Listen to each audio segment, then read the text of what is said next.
Welcome to the Therapist Burnout Podcast, episode 53. Hi, Melvin. Welcome to the Therapist Burnout Podcast. It's so great to have you. Jen, I have been looking forward to this conversation. I'm so grateful. We were able to connect on LinkedIn. You're doing beautiful work in the world. And I'm just looking forward to talking about things that, we often don't talk about as clinicians. Very true. Well, you are the host of the Selling the Couch podcast, and you were probably the first podcast that I found when I started listening to podcasts, honestly, in the therapist space. So I've been listening to you for a long time. So just having fangirl moments. I feel, I'm building out the beard in this season. I got little grays coming. I do feel like a little dinosaur in the podcast, the therapist podcast space now. I think next year will be 10 years. Wow. And yeah, it's crazy to think I started this in my early 30s when I had just gotten licensed. But I appreciate you for tuning in and hearing my rambling. So yeah, no. Well, I actually like the rambling because I feel like you're authentic, you're human, and I just really appreciate what you're bringing to this space, because I think sometimes there's voices where they may not have, I don't know, but that's true. They may not have the best interest for a therapist. And I feel like if I point someone to your podcast, I feel like, you know what? If you have some questions about podcasting or about courses, this is someone I really trust. And so I do recommend your podcast if someone's thinking of branching out to those things, which we'll get to later. Yeah. Well, thank you for saying that. I think, I don't know, somebody, I think it was somebody told me, I think it was my grandparents, but said all at the end of the day, all you have is your name. And I think a lot about that, right? You can build these followers and have these numbers and build these businesses, but at the core of it, if how do people think about you? And we were just talking about that right before we started, right? At the end of our life, how do we want to be remembered? And I think about that a lot. Yeah. How do I want to think about this time when I'm 80 is a question I always ask myself. So I'm going to kick it off to you and ask you, what is your burnout story? Man, I've had kind of multiple ones, but I think the one that I think just stood out to me is I got licensed as a psychologist in 2015. And so I did my internship and postdoc. I was at Vanderbilt, and I had a wonderful job offer there. It was every Indian parent's dream, right? And my partner and I got married. My partner's lives here in Philadelphia, and we were trying to figure out where to move, and ultimately it made the most sense for me to move to Philly. And so I had no professional network or anything like that. And so moved to Philly, started working at a group practice, was doing some biopsychosocial evals at this outpatient clinic in North Philadelphia, which that was a lot of trauma, a lot of really hard stories. And in 2015, this is winter 2014 and 2015,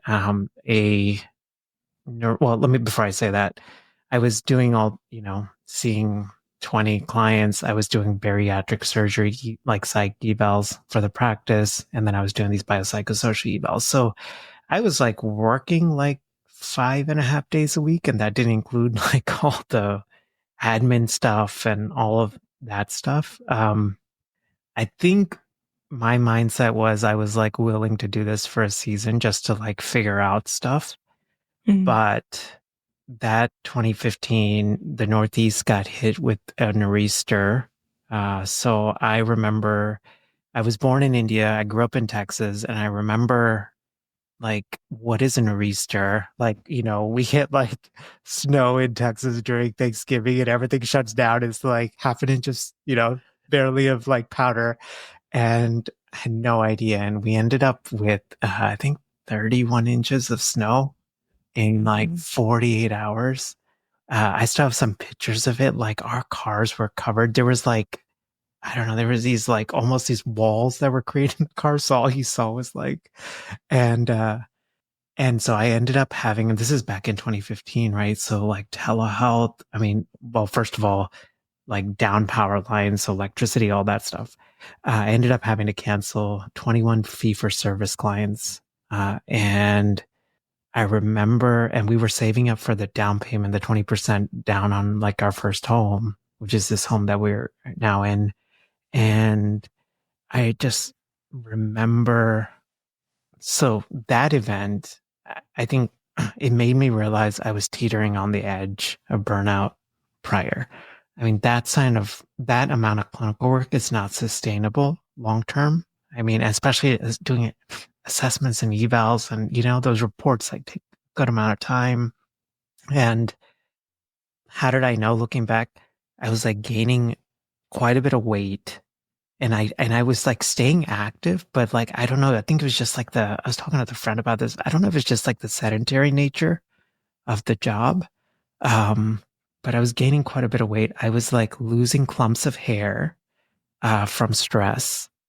And when that nor'easter hit, I was just like, oh my gosh, like what? I can't. Is this going to be like my career? And I remember the headaches. I remember the insomnia. I remember the panic, you know, and just like, and and I love my parents, but like Indian parents, and there's like this thing, it's kind of true, but it's like kind of not true, but it's kind of true. It's like, in Indian communities, like you're either become like a doctor, lawyer, engineer, or you're a failure. And my parents were already like really like, what, you want to go and get be a psychologist? Like they were already like didn't like, we're not too keen on it. And I think it brought up all that stuff too, of like, oh, did I make the wrong choice? Yeah. So I'm wondering about just going back to like what you started with about the snowstorm. And I just remember myself, I'm from Virginia, so I live in the Northeast. And so now living in Maine, it is really like when snow comes, I just didn't realize it's just a whole different experience. So I was just resonating a lot when you were saying that. Mm. But really, I was thinking through like the stress of when you have to meet those clinical hours, whether it's agency or your private practice, you sometimes in agency you do have time off, but there's still that expectation. Like I just remember my supervisor at agency being like, so if you want to take vacation, you need to do 30 hours, but it's 26 clinical hours a week. So it's like, really, I need 30 hours a week because I want to take vacation at some point in the year. Right. Mhm. But I think it's this theme of like, there's no time off necessarily, or that we're tied or we have to be there in order to make money. And I think that is inherently stressful as a clinician. So I wanted to speaking a little bit to that piece of it and maybe what that brought up for you in that moment. Definitely a lot. I think so. And I was part of a group practice. So, and I think I felt, I don't know if this is the right word, but like torn because like there were these multiple sort of parts, right? So on one side, like really liking the work. I loved my clients. I loved doing that work. I had, so there was like that side. There was this other side of, whoa, you went and got a PhD. You spent all this like time and money and energy into like getting this. And this is where you've arrived at. I think like one thing I've like side note on this, Jen, like I've really struggled with this like critical inner voice parts of me that has come up in various parts, but I think particularly in stressful events, I think that has always like the default, like I'm just gonna motivate myself by beating myself up about something that like in this situation I can't really control. Mm. Um, so I think that all of that came up. And then I think there was this other idea of, and the only reason I thought about this is because I had a former supervisor who was a sports psychologist and was working at the University Counseling Center and also then seeing like golfers on the weekends, like for like half a day on Saturday. And she would like, she was making as much, if not more money in that 3 hours than the whole week at a counseling center job. And she would tell me, like, Mel, you have to see what we're doing as a skill set that can be deployed into other realms besides what we think like a therapist or a psychologist is supposed to do. I didn't listen to her, to be honest, the first time because I didn't understand it. But in that moment, like, 4 years, 5 years later, it clicked because I was like, oh, I see what you're saying. Yeah. I mean, so much in there just about, I think, our voice in our mind, you know, that we have to work in this way that we think that it's supposed to be, right?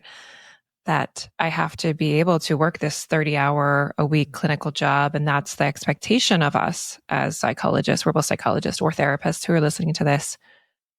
And if I can't do that, or if that doesn't meet my needs, what does that mean? Mm-hmm. Mm-hmm. That's Yeah, heavy. it is. It is super heavy. And I think it's part of it's like the nature of the work we do, right? We hear really hard stories. We've done a ton of supervision, a ton of self-reflection where we like, have really explored hard parts of ourselves. And yet those parts of ourselves come up in moments like this.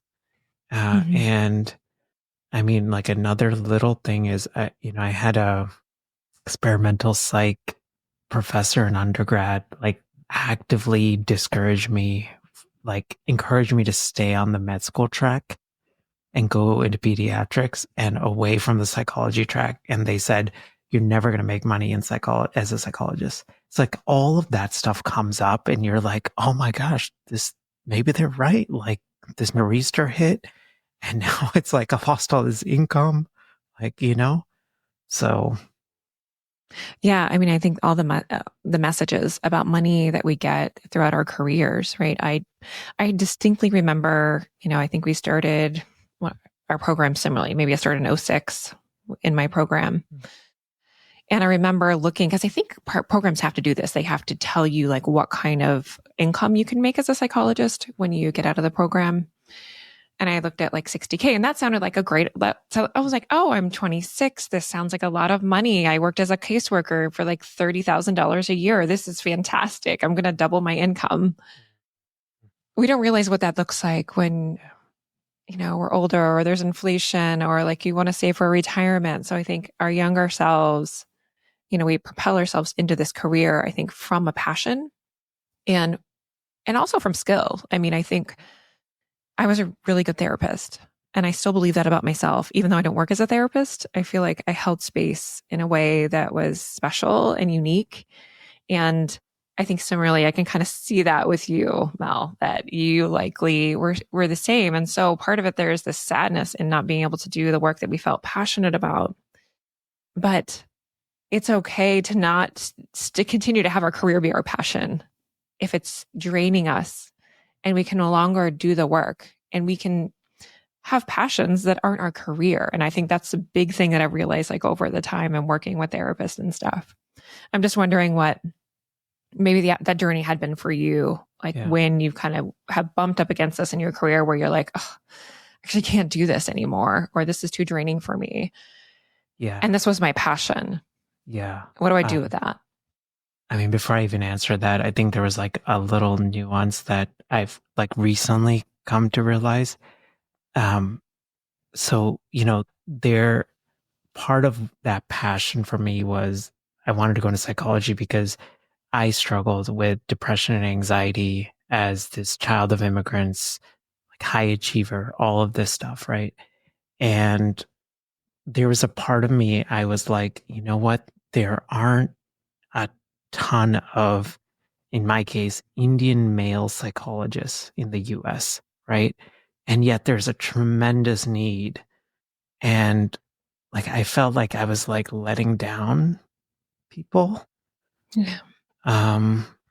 It's almost like I had to, and this is the part, like Jen, I have to really check, like I will self-sacrifice like my own like mental health, my own like physical health, because I don't know, like I like to think it's because like I see something like a need, but the other side of it is I compromise and it's like not sustainable, you know? Yes. Yeah, You are not alone in that. yeah, yeah, I think that's often the personalities of many of us that go into this work. yeah, yeah, We think about other people and other people's needs before our own. yeah, yeah. And so it's a skill that I think we have to develop if we stay in this career, whether or not we're therapists or if we've left Mhm, work as therapists, right? That we have to think through our own well-being first. mhm, And a lot of people talk about that, but I think we don't really get the crux of it until we get to the end of ourselves, like I have, like many of us have, and realize like, no, actually this caring that I need to do for myself and really deep care, like the level of care that I give to other people in therapy or in my family life, I need that too. I need that exact level of care. yeah, And I think not realizing that until we're a little bit older and seeing the impacts of the work is where a lot of us come to. yeah. And that we deserve it, you know? I Yeah. think that's been like another nuance for me of, um, I think to answer your question of like burnout, like my body responded. I mean, like I was like literally losing like I would like comb my hair and just like there would be like just hair falling out and I was like, Mm, what in the world is happening? And then I think the other part is I had really like and like I guess like bouts of like insomnia, but it mhm. was like I would just wake up at, one.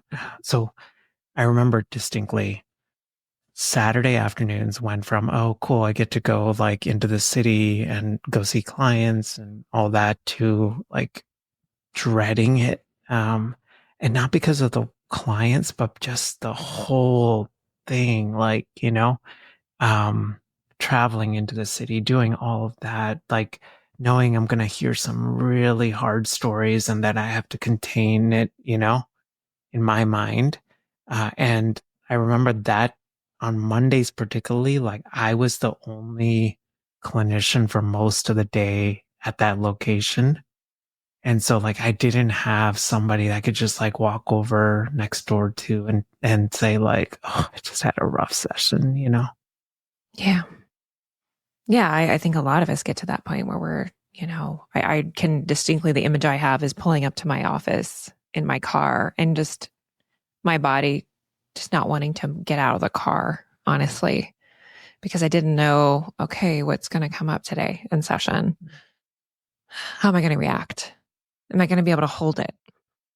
Yeah. Right. And it's like we know we can probably hold it, but at what cost? Mm, Right. And I think that's the thing that I don't think I often asked that question or even thought about, how is this going to play out a week from now, a day from now, 24 hours from now, months so from true. now, you know? Yeah. Well, I know we're here, but I also wanted to talk a little bit about like your work now. And so maybe if we can kind of get a bridge into you were in this place, in that group practice, and then you decided to, launch into what you've launched into your podcast. And so what was that kind of bridge point and how did that kind of play out? Yeah. So I had two friends at that group practice, and none of us had a background in business or marketing. And all of us wanted to start small businesses at some point. And I think at that point, all of it was just like private practice. Right. Yeah. Um, and we would meet at my friend Mike's like apartment in Manioc, which is like an area of Philadelphia, on like a random Saturday night, and we would read like I don't know, like a chapter out of like Lynn Grotsky's like private practice success book, and then we go get barbecue. I read And that too. you know, That wasn't the only thing out there. yeah, I there, was the there was only not thing all that these like yeah, programs and right, stuff. right. Uh, and and then I just had a thought. I was like, I wonder if there's like other clinicians that need this information again, because many of us maybe want to start private practice, but we just don't know. So, like, what to do or how to start. So, I just started honestly like reaching out to some local therapists. I still remember my friend Corey, who's a sports psychologist here in town, and he was like a little bit of a celebrity. He had gone on like NBC and a bunch of stuff, and I was like, oh gosh, I'm like mortified to like reach out to him. And he was so gracious and kind. And then on like like a day before our recording, he's like, hey, I have a walking pneumonia. And I was like, okay. And then I think like a week before, he was like, what if I just like come to your house and record this? I was like, okay. So we literally had an ironing board like from our house. I stuck the $60 mic right in the middle, and I was like prompted. I was like, Corey, when I talk, I'll let you know, but when you talk, I'll point to you and you come and talk into the mic. And we'll move backward, try to do this little dance here. And that's how we recorded. And I was honestly like, Jen, like, I feel like you were so much more thoughtful about this podcasting stuff. Like, I was like a little naive, but to be honest, like, I think that's the nor'easter happening. It planted in me, like, I can't do this and I got to figure out some other way. And so this is not sustainable. But like, to be honest, like, I woke up at like 3:50 in the morning, to record like early episodes of solo episodes of the podcast. I take the 7:30 train into the city, do a whole day of private practice, come back. Then I would edit the episodes. And then I did that for, I think, about 7, 8 months. And then I slowly started pulling back on the hours concurrently. Like, so that happened March 2015, November, between March, around then, like therapists started, like colleagues just started reaching out and be like, oh, how did you do this podcast thing? Can I like consult with you? And I was like, okay, let me see if I can like make as much money as like an eval was paying, which was like $200, right? And to think about like, oh my gosh, the amount of work that was for $200. And so I started filling up with consults, and I was like, oh my gosh, this is crazy. So then I had the idea for a course, and I was like, what if I just like create this in a different way where I don't have to keep trading time for income? And that's where the course idea came from. And so I started this podcasting course for therapists. I had a lot of money stuff. So I was like, charged like $297 for it. And, like 8 colleagues, I'd been kind of building like a little email list. And so 8 colleagues from the email list bought it. And I was like, oh my gosh, this is like almost like a week worth of income, you know? And, yeah, it has been I wouldn't say it's been like an all like up like this. It's been a very like steady, sometimes up, sometimes down, but kind of generally trending upward, or broadly trending upward. But, yeah. And then in 2020, I was down to 1 day of clinical work, and our daughter was born, a few years prior to that, and she was 2 months premature and, needed early childhood intervention because her back muscles were, she wasn't basically sitting up and her back muscles were weak. And so she needed PT. And, when COVID happened, she also needed a nasal cannula at one point to like breathe. And my partner has like pretty severe asthma. So I was like, and the clinic I was working at within like 2.5, 3 weeks wanted me to come back into the office. It was like doing assessments in like this 10 by 10, like no window, like thing. I wasn't worried about me getting COVID, but I was just like, what if Yeah. um, and yeah, that's when I made the transition to full time. Yeah. So it sounds like it was like a good, like 5 years ish. Yeah. Oh, 4 or 5 years. Oh, And I yeah. think that was one of the questions I had, regarding like if a therapist wanted to do this, if they wanted to make some meaningful income from a podcast or from a course, like what can they expect? Because I think a lot of people ask those questions of, they want to do something like this, but they're really either scared or just wondering if it could be a viable source of income for them. Yeah. I think it can definitely be a viable source of income, but my recommendation is don't jump in, and put the pressure on yourself to like replace the income Yeah. from day one. So I I've just done think, that. I don't recommend it. Yeah, I mean, I think I don't know, broadly, like I feel like it's not the best space for creative energy, at least for most of us, right? Like, Yeah. and when we're operating from a place of stress. And so I don't know like if there's like any other like I do think for a season you do have to maybe work outside of the clinical, like your clinical time on a podcast or a course or something, but just realizing it's for a season, it's not like a forever thing. But I think the benefit of doing that, even though like you're trading time at that point, which stinks, but the benefit is you're giving either the podcast or the course time to evolve, and you're giving it time to set up the systems versus like, oh gosh, I have like X amount of drop in revenue and I got to like recoup that. Even at a practical level, right? Like, let's say a sponsor comes to you and you're panicking, right? It may be and they're, throwing money at you. It may be like not a good fit for you, but because of that money is there, it's like, I don't know, it's easy to lose objectivity, when you're put into stressful situations like that. Yeah. I think that's good advice. I think for therapists just to hear that it I say the words like it can't be an escape hatch. Like Yeah. building a business is going to take any business, any new business is Yeah. going to take time. And if you're burnout, then building something from zero, I feel like is very hard to do that when you're in depletion. And, I know the research kind of on nervous system and play and curiosity, and it does not work when Mm. our nervous systems are in shutdown. So we want to make sure that there's space I kind of see it as like a playground or a sandbox in some ways. Like when you start that, yes, it can produce some income, but probably not a full-time income Right. unless you're like super lucky Yeah. and it Super just takes off for lucky. some reason. Yeah. Super lucky or like have some sort of like unfair advantage. Like maybe somebody that has like a huge following or something like that, Yeah. Yeah. Um, yeah.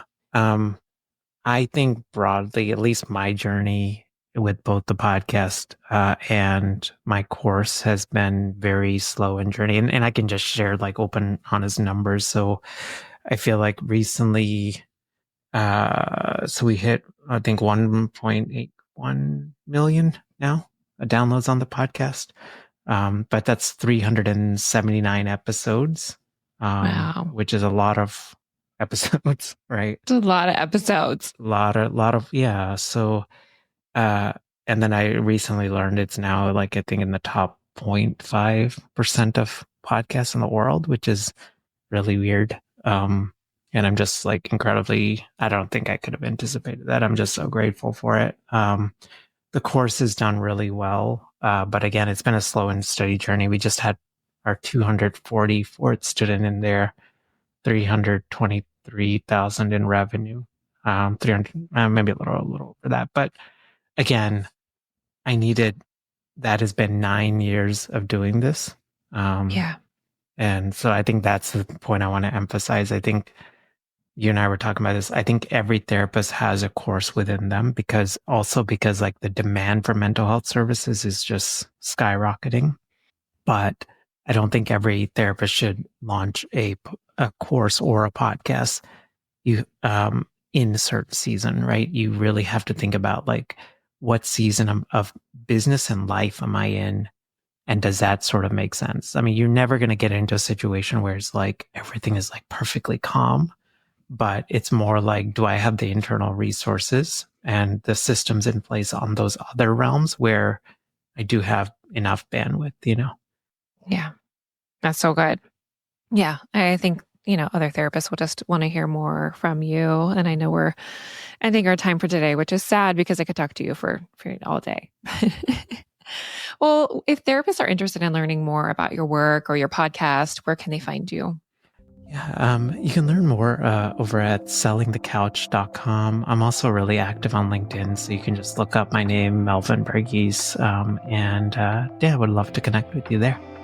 Great. I'm sure people are going to reach out. If they haven't, they don't know you already.